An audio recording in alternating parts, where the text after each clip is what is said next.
Renee Pennington with Wine and Spirits Daily publication. I'm here at the WSWA 73rd Annual Convention and Exposition with Lisa Vanderpump and Pandora Vanderpump Sabo, and we're going to talk about LVP Sangria today. Ladies, it's very nice to have you. Well, happy to be here. You look First terrific. time here, so really excited. Oh, there's nothing like this experience.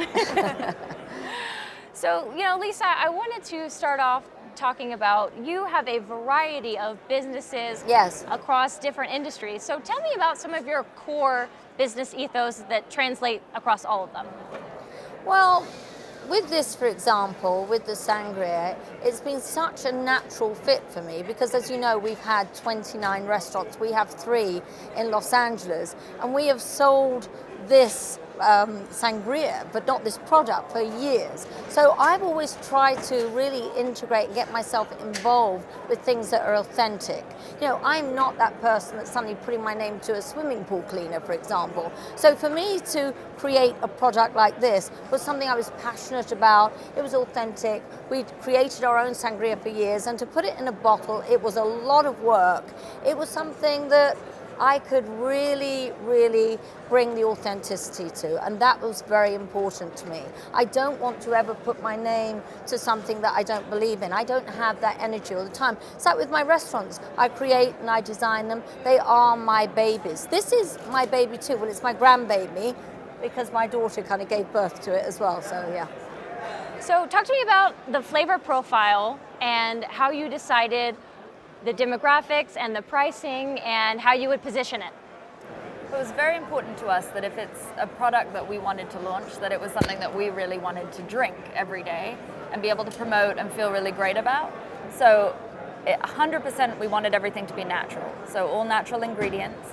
We wanted it, as my mother said, to be authentic. But it was a huge kind of conglomeration of tastings and people and thinking. Yeah. And also we had to, really live up to the fact that we'd sold sangria for many, many years. Yeah. So, to put it in a bottle, it had to be absolutely as good as that. And Pandora. But we wanted it to be authentic, so we wanted everything to come from Spain. All of our wines are premium. They come from Valencia. So it's a very traditional sort of sangria, which when my mother had it in her restaurants for years, they made it in a very traditional manner. Wine, fruit, and not much else. So that was important when bottling it and stabilizing it to keep that authenticity too. And it was hard to get it right. Honestly, to get the taste exactly right, we did struggle with it for quite a few months. We would taste it not quite right. We need it fruitier. And they're quite a different taste, but I think they're both individually, they really stand on their own. As far as the flavor profile, so we decided to launch a rosé instead of a white. That was me. I really also wanted to have a pink sangria because it had never been done before, and I felt that it kind of really fitted in with, with what the whole pink thing. So that was an unusual choice for us, and the red obviously was a given. And they are very different, and I think they're kind of equally divided, really, aren't they? The fact that 50% of people like this and 50% of people like that. And sales have been right down the middle as well. But the rosé is a Grenache and Babal blend. It's infused with grapefruit and citrus and different fruits, a lot of spice to it. We really wanted to have a depth of flavor to it as opposed to just adding sugar. And we didn't want it too sweet, And how are you recommending it be served? Well, I always recommend that you serve it ice cold, and we like to add berries and maybe a little bit of mint, but I think also the presentation of it is so important. When you pour it into the glass with the ice and the fruit, it just looks like a jewel. It really does. So you want to talk about that, how sometimes we've frozen the ice, frozen the fruit as well, frozen the berries to really keep it ice cold. So not to water down the sangria too much, I like that. So the thing about it is, it looks beautiful, it really does. It's a very visual product with a lot of excitement around it, but it's very, very easy and it's very, very simple. I think a lot of people at home, they want to serve cocktails and they kind of get overwhelmed, especially having people for dinner, and they think, oh, what can I serve that looks, like something's imaginative and creative? And this is very easy, and that's why I think it's also been very successful, because I interact a lot on social media. I have 1 million+ followers, whatever, and people are buying it and saying, oh, I love that, I served it at a party. It's something really, you can put the fruit, on the tray with the mint, an array of different fruit. I mean, I like blackberries and cherries. We like strawberries, raspberries, don't we? Because it looks so beautiful. Even kiwi sometimes looks great. And then they feel like they've created something. And, that's also very much with my brand. Like I had a book called Simply Divine, to make things simple but divine. And I think that really stands up for them. Okay, so speaking of your vast network, you have a plethora of media channels at your disposal and a huge following. Do you have a preferred one or two channel that's go-to for building a brand? Well, I mean, obviously we've also had the luxury of having 2 hit television shows and 1 Vanderpump Rules that I produce. So we've been fortunate enough to have the brand on the television shows. But also, I'm very interactive on social media. I have Instagram, and the brand actually has its own social media as well. I think it has 50,000 followers or whatever. So with my million, and I can interact with people. So I find Twitter's very good because it's very immediate and people literally can tweet me, I can see it and talk to them right back. And Instagram is wonderfully visual as well. Yeah. But you also have to buy an addiction, don't you?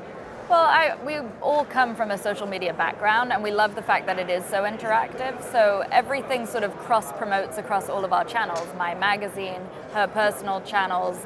LVP has an amazing Instagram that people love to post themselves and tag themselves drinking it. We can repost it and things. And I do a lot of interviews and things, and I often bring the brand into that. So if I'm being interviewed in my restaurant, then I will often have a glass of sangria and promote it that way as well. I think one of your favorite ways to promote it and get behind it is actually the personal appearances with regards to bottle signings in store, tastings, things like that. So being that this is a wholesaler conference, I would love to know your thoughts on the different type of interactions going from restaurant industry working with wholesalers to being a brand owner and working with wholesalers. Is there a difference? I really am involved just, with my restaurants, and Pandora's really kind of right in the middle of working, with distributors, and I'm a little involved, and we have conversations every day, but really I don't have time to be on 2 television shows, run 3 restaurants, doing everything I can, and that is a lot of work. So Pandora and Jason have been very involved with that. But it has been very interesting because, so we used to manage my parents' restaurants and did all the P&L for the restaurants, ordered the wine, and worked directly with, our wholesalers and distributors in Los Angeles, which is Southern Wines and Spirits.